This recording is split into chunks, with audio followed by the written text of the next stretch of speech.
పార్లమెంట్లో Bharatiya Janata party MP Tejaswi సూర్య అనే వ్యక్తి తెలంగాణ ఏర్పాటును పాకిస్తాన్ ఏర్పాటుతో పోలుస్తూ మరి ఒక వేర్పాటువాద సమస్యగా చిత్రీకరించడమే కాకుండా తూలనాడే విధంగా అవమానించే విధంగా తెలంగాణ ప్రజల ఆత్మగౌరవాన్ని దెబ్బగొట్టే విధంగా వారు ఏదైతే మాట్లాడారో దాన్ని తీవ్రంగా సమావేశం ఖండించింది. నిజంగా అక్కడ ఒక్క బీఆర్ఎస్ ఎంపీ ఉన్న లోక్సభలో మరి వెంటనే తిరగబడి అక్కడికక్కడే అవసరమైతే తేజస్వి సూర్యని నిలదీసి క్షమాపణ చెప్పించే విధంగా కార్యాచరణ ఉండేది. కానీ వాళ్ళ తెలంగాణ ప్రజలు కూడా ఆలోచించాలని చెప్పి కూడా సమావేశంలో చాలామంది వక్తలు అభిప్రాయపడ్డారు.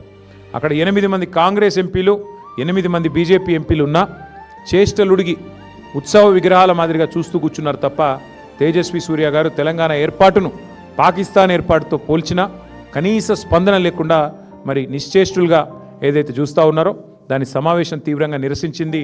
తెలంగాణ ప్రజలు దయచేసి తెలంగాణ పార్టీ ఎంపీలు బీఆర్ఎస్ ఎంపీలు లేని లోటు ఏ రకంగా ఉందో ఆలోచించాలని చెప్పి కూడా ఈ సమావేశంలో చాలామంది వక్తలు అభిప్రాయం పడడం జరిగింది.